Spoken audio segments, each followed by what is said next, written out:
Sera hanya bisa mendengar perintah singkat dari arah Fiona sebelum sosok mereka menghilang ke dalam bayangan kabut. Ia menyadari bahwa pasukan kekaisaran tengah mundur teratur, membawa semua yang masih hidup. Sekilas ia sempat melihat siluet Hartmut yang ditopang dua prajurit, menoleh sejenak ke arahnya. Bukan dengan kebencian, tetapi dengan pengakuan diam terhadap kekuatan yang baru saja menjatuhkannya. Namun, kemenangan itu tak membawa kegembiraan. Saat asap menghilang, pasukan Ksatria Lun yang tersisa berlutut kelelahan.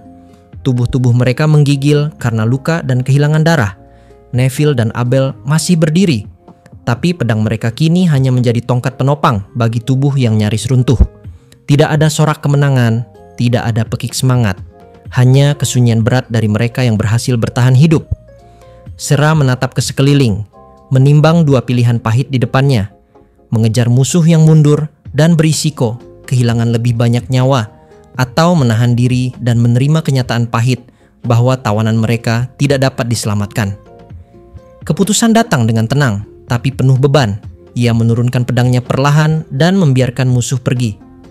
Kadang, kemenangan sejati bukan tentang membunuh musuh, melainkan tentang menyelamatkan mereka yang masih bisa diselamatkan. Dan di bawah cahaya abu-abu pagi yang mulai menyelinap melalui retakan dinding, Sera berdiri tegak, diam, berlumur debu dan darah, menyadari bahwa perang ini baru saja memasuki babak yang jauh lebih berbahaya. Di sisi lain medan tempur, pertempuran masih menggema di seluruh penjuru kompleks. Api dan sihir meledak di udara, sementara bau besi dan darah memenuhi setiap lorong. Dari gudang besar tempat pertempuran utama terjadi, Rio bergegas menuju laboratorium alkimia, tujuan yang kini menjadi pusat dari semua kekacauan. Di sana, Kenneth Hayward seharusnya sedang menganalisis kotak misterius yang mereka rebut dengan susah payah. Namun sebelum sempat tiba, kabar tentang serangan baru telah sampai ke telinganya. Di antara para penyerang, ada sosok yang tak asing. Putri Fiona, sang putri ke-11, pemimpin pasukan penyihir kekaisaran. Keberaniannya terkenal di seluruh benua. Meski darah kerajaan mengalir di nadinya, Fiona selalu memilih medan perang ketimbang singgasana. Ia datang sendiri untuk menyelamatkan Jurgen, tangan kanan kekaisaran yang ditawan. Bagi Rio, keberanian itu patut dihormati, bahkan di tengah permusuhan. Namun, sesuatu ganjil. Di antara barisan penyerang itu, tidak ada tanda-tanda kehadiran Oskar Ruska, komandan pasukan elit kekaisaran dan orang yang paling dipercayai Jurgen. Rio tahu sifat Oskar lebih baik dari kebanyakan orang. Ia bukan pengecut yang akan membiarkan bawahannya bertempur sendirian. Bila dia tidak berada di garis depan, pasti ada alasan lain. Mungkin misi yang lebih penting, sesuatu yang melampaui sekadar penyelamatan tawanan. Dan dugaan itu segera terbukti. Ketika Rio menembus dinding es dan api menuju laboratorium, pandangan matanya membeku oleh pemandangan di hadapannya. Oskar Ruska berdiri di tengah ruangan, tubuhnya tegap, sorot matanya dingin. Di lengannya yang kuat, ia mengangkat tubuh Kenneth yang tak sadarkan diri. Sekejap, kenangan lama melintas di benak Rio. Bayangan Eto yang tersungkur bersimbah darah di Whitnash. Luka yang sama, pengkhianatan yang sama, dan orang yang sama berdiri di hadapannya. Emosi meledak dalam dirinya. Amarah bercampur dengan rasa sakit yang telah lama ia pendam. Tubuhnya bergerak sebelum pikirannya sempat menahan. Dengan kekuatan sihir air, Rio meluncur secepat panah, mengaktifkan Water Jet Thruster. Tinju kanannya menghantam wajah Oskar dengan kecepatan mematikan. Dentuman keras memenuhi ruangan. Tubuh Oskar terhempas ke belakang, menghantam meja logam, sementara Kenneth jatuh bebas dari genggamannya. Rio segera menangkap Kenneth di udara dan menurunkannya dengan hati-hati ke lantai. Ia memeriksa napasnya, masih ada, lemah tapi teratur. Dengan kekuatan es, ia menutupi tubuh Kenneth dengan lapisan pelindung beku, memastikan tidak ada sihir atau pisau yang bisa menyentuhnya lagi. Di sekeliling mereka, tubuh-tubuh para prajurit dan ksatria Lun tergeletak. Beberapa masih bernafas, namun kebanyakan sudah tidak bergerak. Rio menundukkan kepala sejenak. Mereka telah bertarung mati-matian demi melindungi Kenneth. Tanpa pengorbanan mereka, ia mungkin sudah terlambat. Namun tak ada waktu untuk berduka. Di hadapannya, Oskar telah bangkit kembali. Tatapannya tajam, penuh kebencian dan tekad. Ia tidak terlihat gentar, bahkan setelah menerima pukulan yang hampir mematahkan rahangnya. Di belakangnya, 10 penyihir elit kekaisaran membentuk formasi. Sihir mulai bergetar di udara. Rio tahu pertempuran yang sesungguhnya baru dimulai. Kedua pihak saling menilai seperti dua binatang buas yang bersiap menerkam. Dalam benak Rio, strategi mulai tersusun cepat. Musuh memiliki keunggulan jumlah, tapi dia memiliki medan dan elemen yang lebih cocok. Ia tidak bisa membiarkan mereka membawa Kenneth atau kotak itu pergi.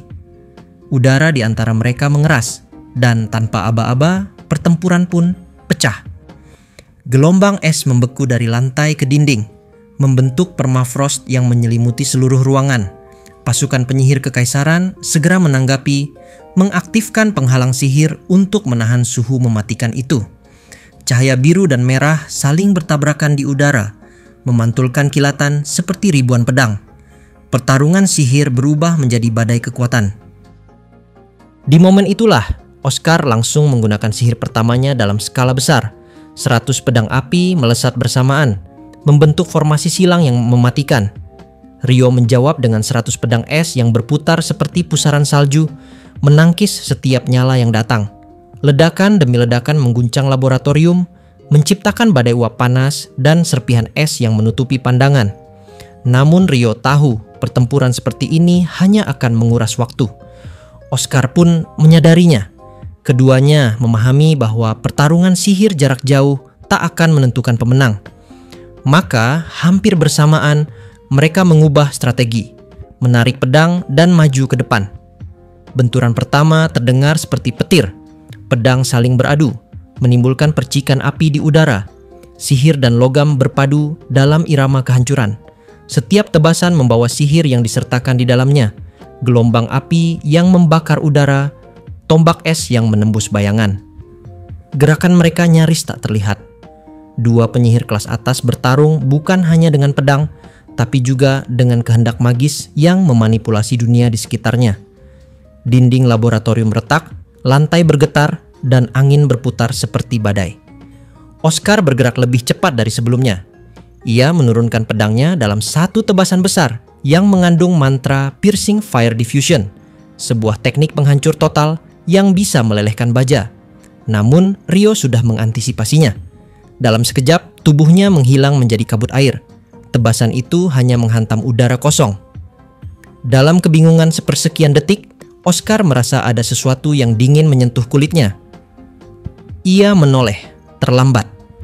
Dari balik kabut, sosok Rio muncul, tersenyum dengan wajah tenang, namun mata yang berkilat dingin. Pedang airnya menembus perut Oscar dengan kecepatan yang bahkan tak sempat dihindari. Waktu seolah berhenti. Oscar menatap luka di tubuhnya dengan mata terbelalak. Darah mengalir, menguap sedikit karena panas sihir api yang masih tersisa di pedangnya. Di hadapannya, Rio berdiri dengan wajah yang tak bisa dijelaskan. Campuran ketenangan, amarah, dan rasa sakit yang telah lama terkubur. Sebuah senyum samar muncul di wajahnya, bukan karena kemenangan, tetapi karena kelegaan aneh yang tak bisa ia pahami sendiri. Oscar berusaha bertahan, mencoba mengangkat pedangnya sekali lagi, namun kekuatannya sudah hilang. Ia jatuh berlutut, sementara darahnya membasahi lantai batu. Rio berdiri di atasnya, napasnya berat, tubuhnya bergetar karena kelelahan dan emosi yang membuncah. Di belakangnya, es mulai mencair, meninggalkan uap dingin yang melayang di udara. Pada momen ini, Oscar sebenarnya sudah berniat untuk dapat kabur. Namun di sisi lain, Rio tidak berniat membiarkan Oscar melarikan diri. Ketika sang penyihir api itu mencoba memecah udara dengan mantra pelarian dan menembus sinar matahari yang membara, Rio memanggil kekuatan esnya dengan intensitas yang mengguncang udara. Dari tanah dan uap di sekelilingnya, terbentuk sebuah terowongan panjang yang berkilau seperti kristal beku di tengah gurun api. Jalur itu seolah membelah dunia menjadi dua kutub. Satu sisi neraka yang membakar, sisi lain surga beku yang tak berperasaan. Ice Gate terbuka. Tanpa ragu sedikit pun, Rio menerobos masuk. Di dalam terowongan es itu, waktu terasa melambat.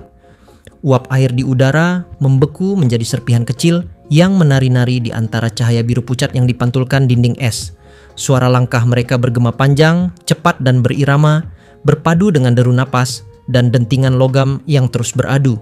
Dua sosok berlari di jalur sempit, seperti bayangkan yang saling memburu dalam ruang tanpa ujung. Rio menebas dengan kecepatan yang bahkan matanya sendiri sulit tangkap. Gerakan bersusun, berlapis, seperti badai yang tak memberi kesempatan bernapas. Tebasan diagonal, silang, potongan dari kanan, diikuti tusukan cepat yang diakhiri dengan putaran tubuh dan hentakan tumit yang menciptakan gelombang es di bawah kaki. Setiap gerakan mengeluarkan suara halus namun tajam, seperti kaca pecah di udara. Namun Oscar menangkis semuanya. Meskipun perutnya tertusuk dan seharusnya tak lagi sanggup berdiri, ia masih melawan dengan presisi luar biasa. Setiap ayunan pedangnya meninggalkan jejak api merah oranye yang membentuk lingkaran di udara. Ketika bilah es dan api saling beradu, suara yang lahir bukan sekadar dentingan logam, melainkan jeritan elemen, pertempuran antara dua hukum alam yang menolak berdamai. Percikan api membeku sesaat sebelum hilang, menghasilkan kilatan cahaya yang mengguncang dinding terowongan, seakan waktu sendiri bergetar. Rio terus menekan. Setiap langkah maju membuat udara di sekitarnya turun puluhan derajat. Dinding es mulai berembun tebal. Bahkan sinar matahari di ujung terowongan tampak membeku di tempat. Tapi di tengah kedinginan itu, ada aroma lain yang menusuk hidungnya, bau daging hangus.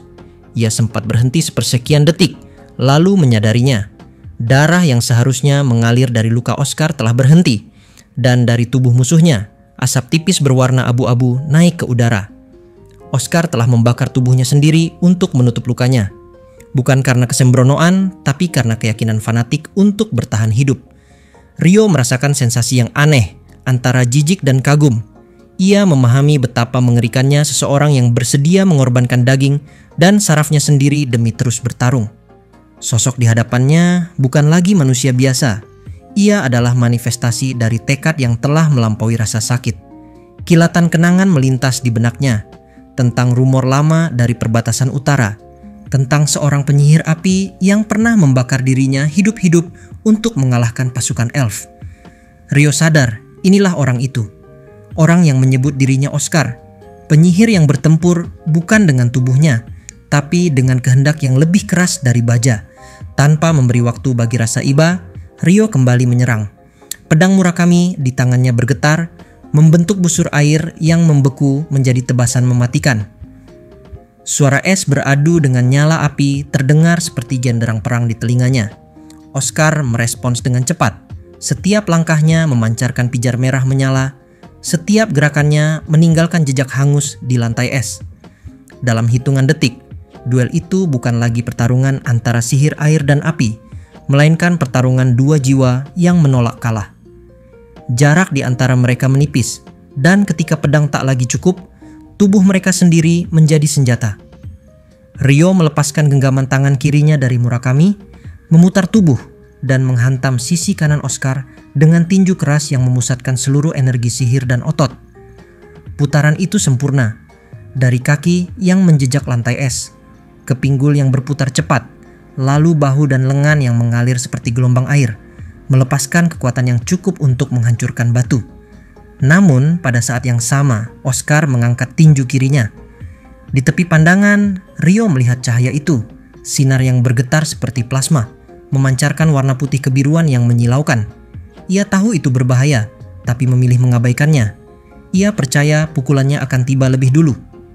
Dan memang, pukulannya menghantam. Tapi kemenangan itu hanya bertahan sepersekian detik, sebelum rasa panas tak terbayangkan meledak di sisi perutnya. Itu adalah sihir plasma ray, sebuah sihir ledakan dengan suhu tinggi yang mampu melenyapkan apapun dalam satu kali tembak. Bahkan satu sentuhan saja cukup untuk melelehkan baja, dan kini kulitnya sendiri mulai terbakar. Lapisan ice armor yang melindungi tubuhnya hancur seketika. Uap putih mengepul dari luka yang terbuka. Rio mundur secepat mungkin, melompat tinggi di udara, lalu berputar sekali sebelum berlutut di lantai terowongan. Es di bawahnya berderak, meleleh di bawah darah yang menetes dari luka di perutnya. Dengan sisa tenaganya, ia menekan luka itu, menciptakan lapisan es tipis untuk menahan pendarahan. Namun rasa sakitnya tak tertahankan, menembus lapisan dingin yang bahkan ia sendiri ciptakan. Saat ia kembali menatap musuhnya, pandangannya sempat kabur, namun cukup jelas untuk melihat bahwa lengan kiri Oscar telah menghilang dari siku ke bawah. Oscar berdiri tegak, tapi ujung lengannya menghitam dan hancur perlahan menjadi abu. Teknik bunuh diri.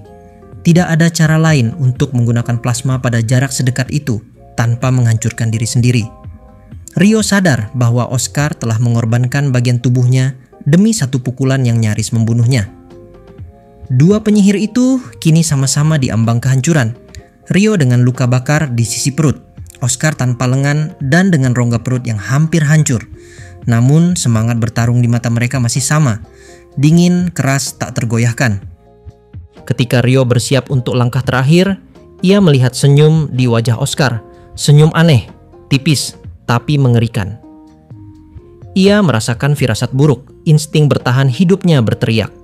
Tanpa pikir panjang, ia menghentikan gerakannya secara mendadak, mengaktifkan water jet thruster sepenuhnya untuk menahan momentum. Sekejap kemudian, udara di depannya meledak. Ledakan kecil itu tidak menghasilkan api atau cahaya, hanya percikan suara nyaris tak terdengar, tapi kekuatannya luar biasa. Udara terkompresi di ruang sekecil ujung jarum, berdiameter hanya 1 mm. Sebuah peluru udara bertekanan tinggi cukup untuk menembus tengkorak manusia dari depan ke belakang. Jika ia terlambat hanya sepersekian detik, otaknya sudah menguap di udara. Rio terdiam. Ia sadar telah kehilangan ketenangan sesaat, dan dalam dunia pertempuran antar penyihir, kehilangan ketenangan berarti kematian. Napasnya memburu, bukan karena kelelahan, tapi karena kesadaran betapa tipis jarak antara hidup dan mati. Di kejauhan, Oscar menatapnya dengan ekspresi kesal, kecewa karena rencana terakhirnya gagal. Suara panjang seperti peluit kereta terdengar dari luar 3 kali berurutan, sinyal penarikan pasukan kekaisaran. Sorak dan teriakan para penyihir Oscar bergema, memanggil wakil komandan mereka untuk mundur. Oscar masih menatap Rio sebelum akhirnya berbalik, meninggalkan terowongan yang kini mulai retak dan hancur oleh benturan dua sihir ekstrem. Ia pergi bersama 10 bawahannya, melangkah perlahan namun tegap, sementara lantai di belakangnya terbakar dan membeku bergantian. Rio mencoba mengejar, tapi tubuhnya tak lagi merespons. Luka di perutnya terlalu dalam, darahnya terlalu banyak keluar. Ia menekan lukanya, tapi es yang ia ciptakan tak mampu menahan pendarahan. Dunia berputar, udara semakin berat, dan panas bercampur dingin menyesakkan paru-parunya. Ia sempat memikirkan hal sepele, betapa sunyi dunia setelah suara perang berhenti. Lalu kesadarannya memudar, perlahan, seperti api yang kehabisan oksigen. Tubuhnya jatuh, menabrak lantai es yang mulai retak, dan pandangannya tenggelam dalam kegelapan. Beberapa jam kemudian, di markas kekaisaran, laporan datang. 19 prajurit berhasil diselamatkan, artefak yang dicari tetap utuh, dan meskipun Oscar kehilangan lengan kirinya, ia selamat. Di hadapan Putri Fiona, ia menunduk dalam diam. Luka yang dideritanya bukan sekadar luka fisik, tapi juga luka harga diri. Namun di balik pandangan matanya yang kosong, ada tekad yang baru lahir, tekad untuk menuntaskan apa yang telah dimulai. Di sisi lain dunia, di tempat yang jauh lebih tenang, Rio terbangun di atas ranjang. Tubuhnya berat, matanya buram, dan rasa sakit di perutnya berdenyut pelan. Ia mencoba bangkit, tapi bahunya segera ditahan oleh tangan lembut. Di sampingnya, Sera menatap dengan wajah pucat antara lega dan cemas. Rio menatap langit-langit untuk waktu yang lama, membiarkan pikirannya perlahan kembali. Di dalam hatinya hanya ada satu kesadaran sederhana, ia masih hidup. Dan selama ia masih hidup, pertempuran itu belum berakhir.